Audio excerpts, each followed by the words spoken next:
Bienvenidos, queridos amigos, a este programa que se llama Marcando el Norte. Bienvenido, profesor don Alberto Bárcena. El profesor Alberto Bárcena ejerce como profesor en la Universidad San Pablo CEU de Madrid.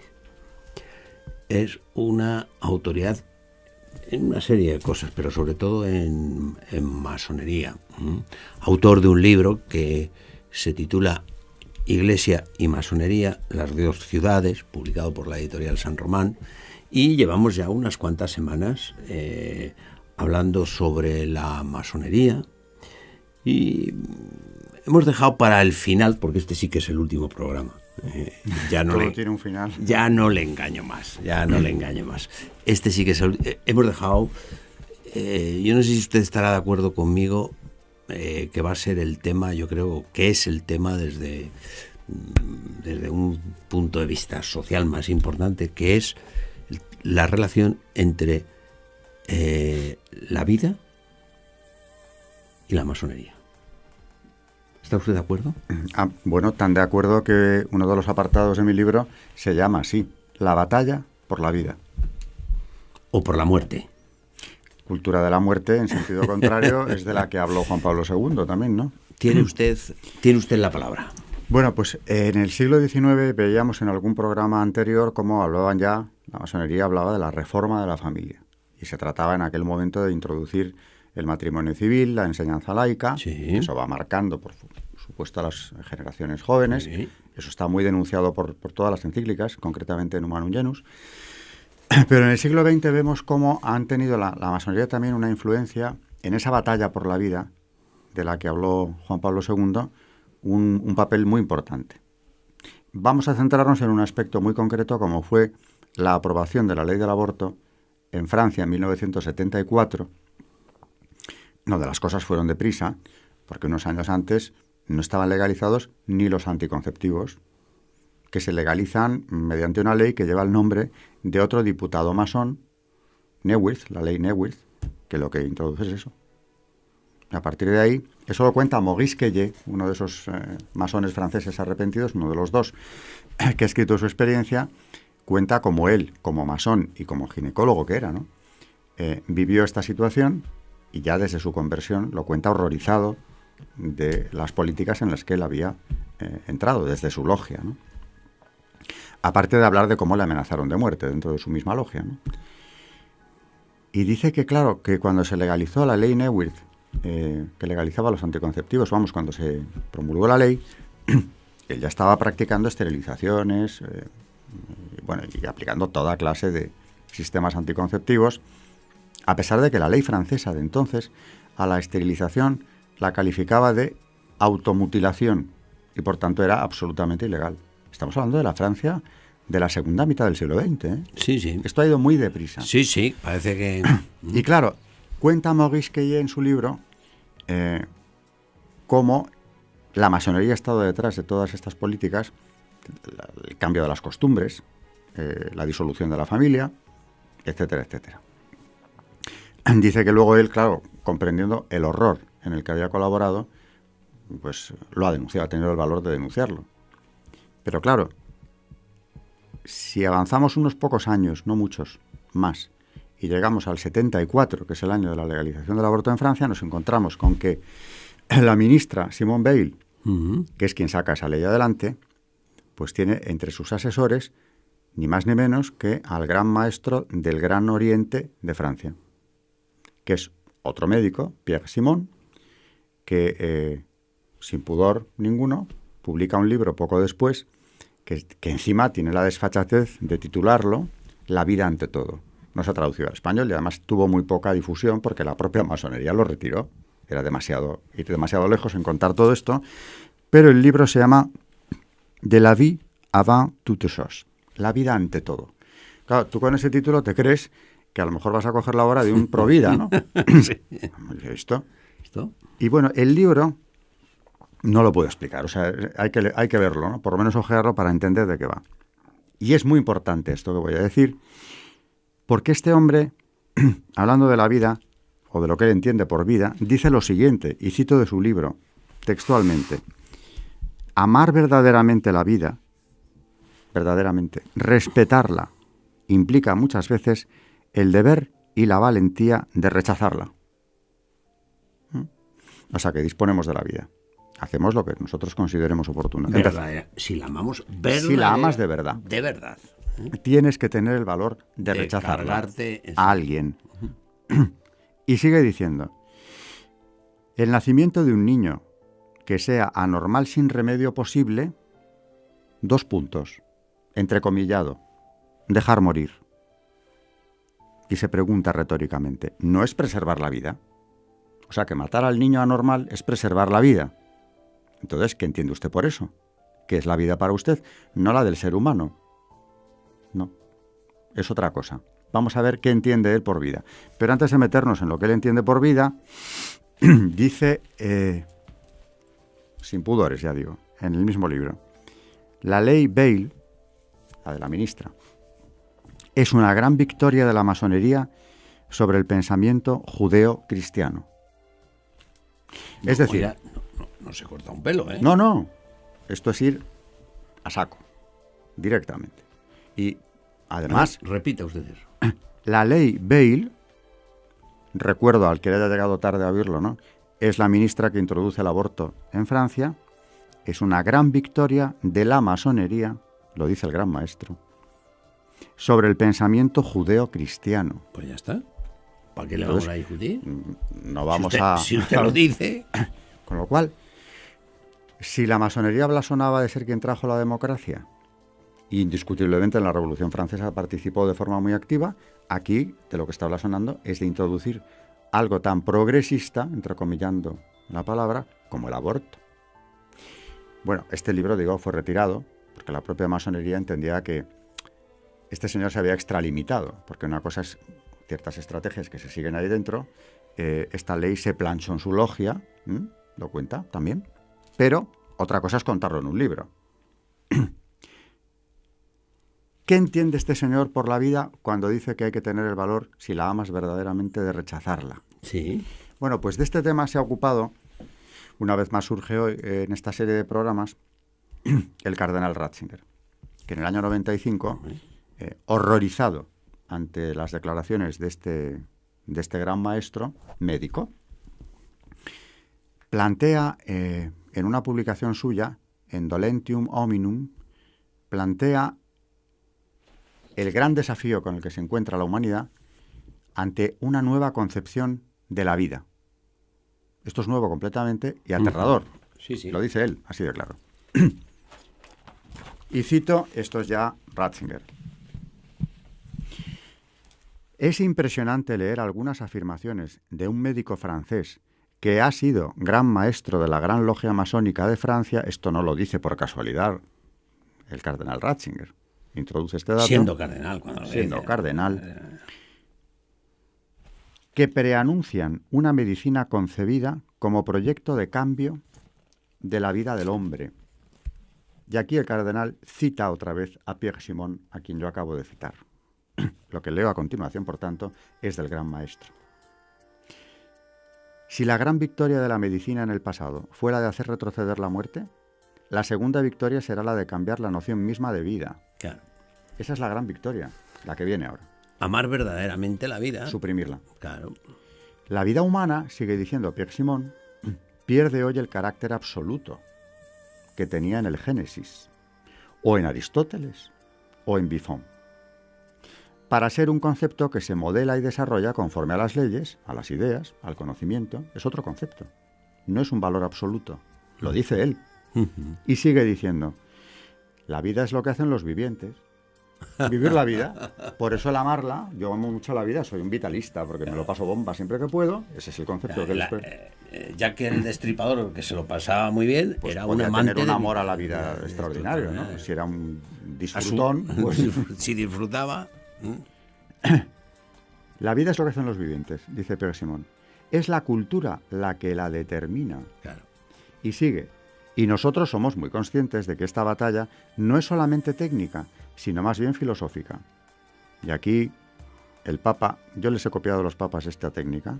Cuando quieren subrayar algo, en las encíclicas lo ponen en cursiva. que eso no lo hacemos. En el mundo académico, No. la cursiva se dedica a otras cosas. Pero me parece una técnica buenísima, porque sin grandes alharacas de repente te aparece una cursiva en un documento pontificio y dices, uy, a ver, ¿qué está diciendo ahí? Y aquí lo pone en cursiva. No era papa, era cardenal, pero utiliza la técnica pontificia, ¿no? La vida como material. Ahí está la clave. Es que esta frase es brutal. La vida como material. Esto es Pierre Simon, solo que Ratzinger lo pone en cursiva. 2 puntos. Este es el principio de nuestra lucha, un material.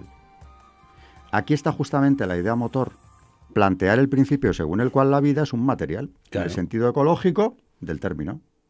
O sea, como las plantas. Puedes eliminar plantas que no te apetece que estén o que no es conveniente que estén. Hay que plantar otra cosa. Y que nos corresponde a nosotros administrarla. Señores de la vida. Bueno, fin de la cita de Pierre Simon en el texto del cardenal Ratzinger. Interesantísima la cita y el texto Por de supuesto. Ratzinger. Y termina el cardenal diciendo, ciertamente, cuando uno se da cuenta de que de este modo todo puede estar a merced del poder y del poder del más fuerte, entonces surge el miedo, dice el cardenal. Ya lo creo que tenía razón el cardenal. Claro que surge el miedo. Ante una libertad sin ley, y cita él, Corintios 9, 21, se trata de huir refugiándose en una ley sin libertad. Es la otra oscilación, diametralmente opuesta al péndulo de una libertad que ha perdido su nexo con la verdad. Es decir, aquí estamos jugando con el concepto de ley natural, ley positiva, libertad y vida. Y claro, como dice Ratzinger, si la vida, tal y como plantea este gran maestro del Gran Oriente, se convierte en un material que administra el poder, ojo, que no es ya el concepto, lo dice él, del Génesis, que eso es un valor absoluto que ya está pasado de moda. El poder administra el material, lo mismo El material. Lo mismo que administras las alcachofas. Las alcachofas. Ahora hay que plantar remolacha.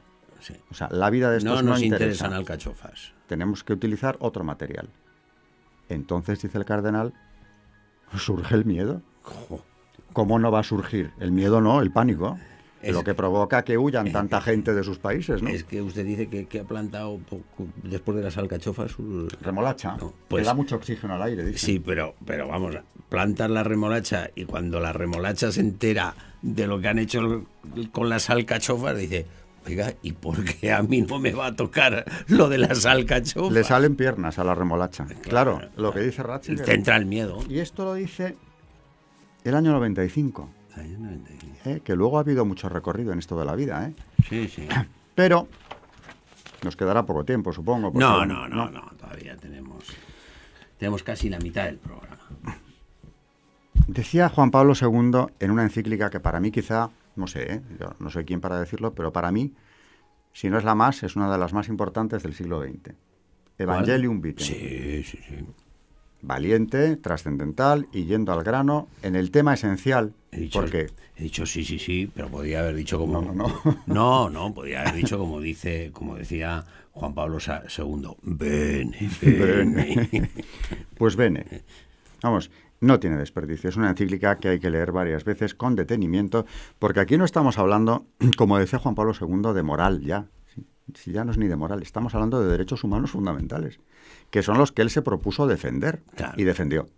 Y le costó mucho, un desgaste. Total. Sí. Y claro, ese papa carismático al que seguían las muchedumbres por el mundo entero, acabó siendo vilipendiado por todos los medios por esto. No por Evangelium Vitae solo, sino por toda la defensa de la vida que hizo enfrentándose a la cumbre del Cairo, enfrentándose al presidente Clinton, que en ese momento defendía precisamente el derecho universal humano al aborto, era masón, por cierto, era masón. Toda esa defensa de la vida fue la gran batalla. Y él tuvo claro que el eje de su pontificado era ese, porque no había nada más importante que defender. Bueno, pues en Evangelium Vitae, hablando de derechos humanos, él decía, por cierto, antes de entrar en la encíclica, que si la plataforma de una declaración de derechos no es la vida, no hay declaración. Claro. Y además, es que esto es de lógica, no hay que ser tampoco teólogo, ¿no? O sea, si no defendemos la vida, ¿qué derecho del hombre vamos a defender?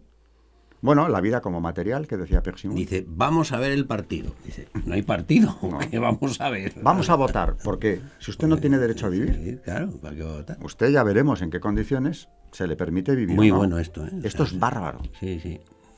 Plataforma a la vida, y sin eso no hay declaración de derechos. Claro. Señores, Bueno, no hay. Pero bueno, eso es iba a decir... y vamos a la encíclica. Y dice, hablando del aborto, porque ya, claro, yo les digo a mis alumnos, los de 20 años, ustedes han nacido ya con esta ley antigua, ya tenía años, ¿eh? Y claro, al ser humano le cuesta, y en Occidente especialmente quizá, disociar justicia de ley.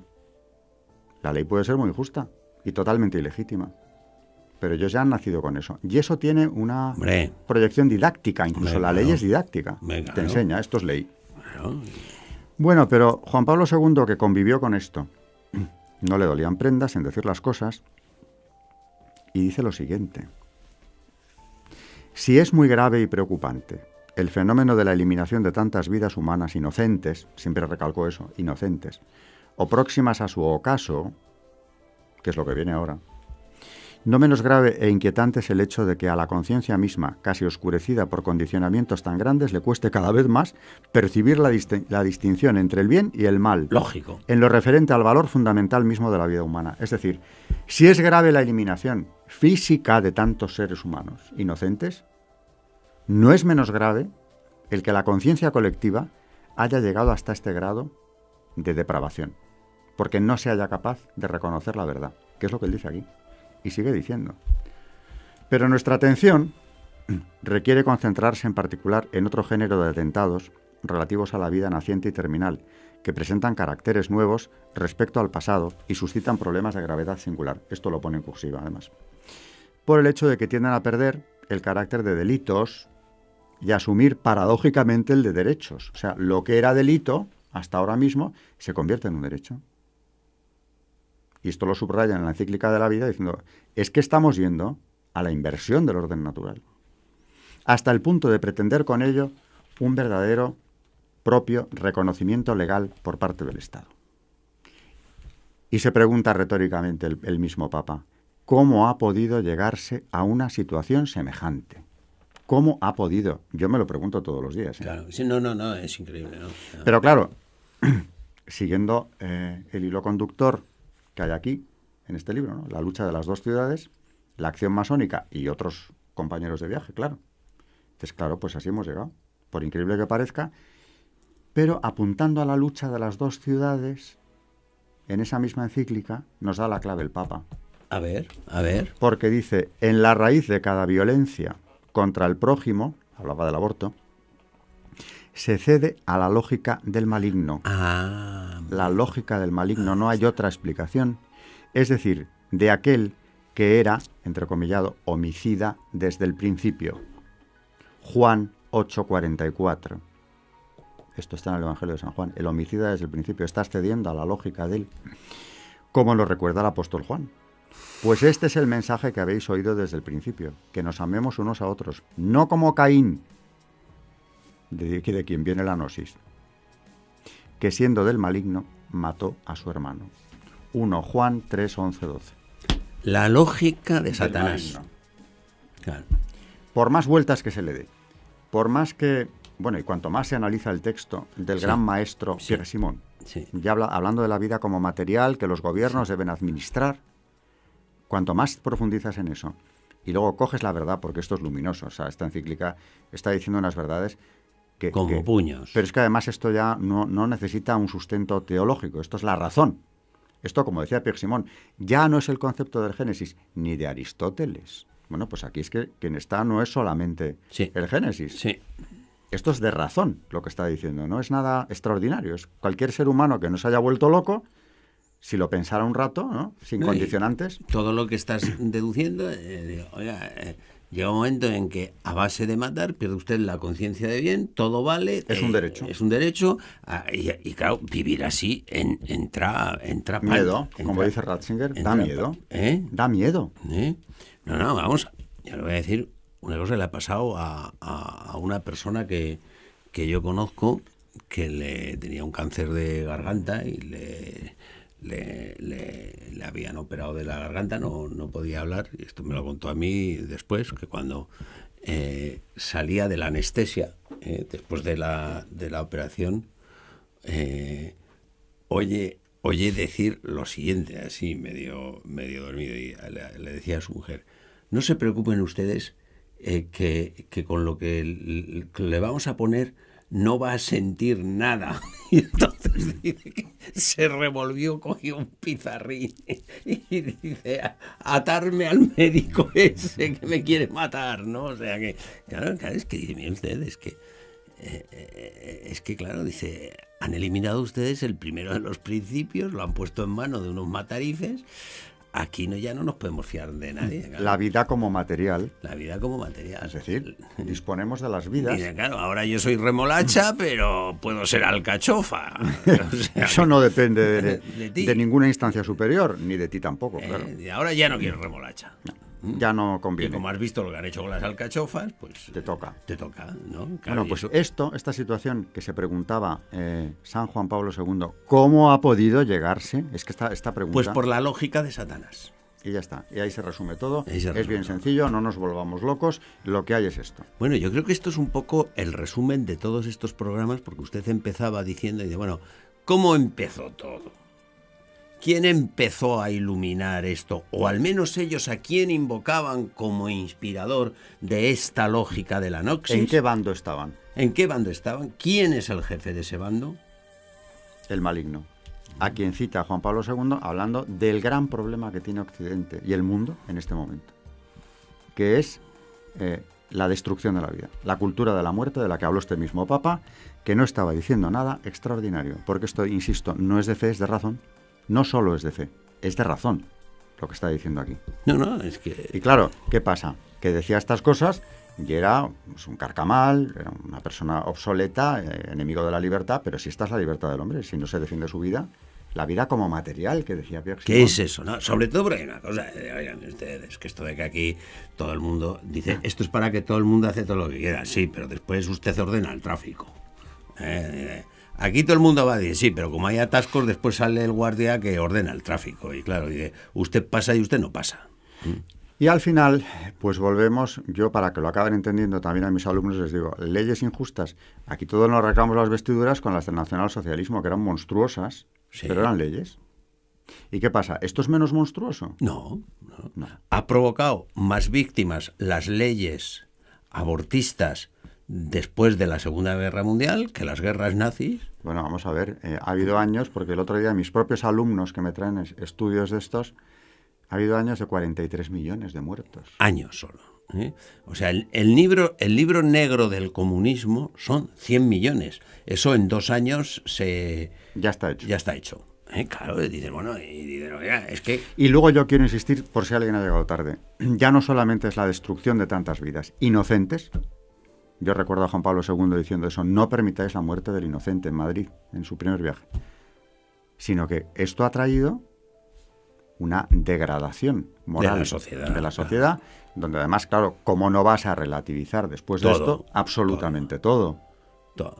Cuando él dice, lo que era delito se ha convertido en derecho, paradójicamente, la sociedad no es capaz de percibir siquiera el mal en el que está inmersa. Está claro. Entonces, ese es el daño.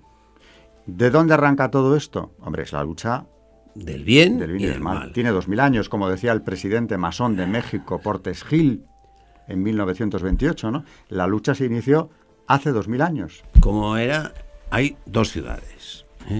Una que piensa que la cruz de Cristo es una cruz. Las 2 ciudades, dice textualmente León XIII, uno de los 2 bandos, el humano linaje está dividido en 2 bandos diversos y adversos. Uno lucha por todo lo que es la virtud y la verdad, y el otro por cuanto es enemigo de la verdad y la virtud. Bueno, pues con ese resumen de todos estos programas, de ese libro suyo que yo recomiendo a nuestros espectadores que tengan y que consulten, el libro de Alberto Bárcena, Iglesia y Masonería, las 2 ciudades, publicado por la editorial San Román. Despedimos toda esta serie de programas, despedimos al profesor Alberto Bárcena dándole muchísimas gracias por haber estado con nosotros, y nos despedimos también de ustedes, queridos amigos, por haber estado aquí, en este programa, que se llama Marcando el Norte.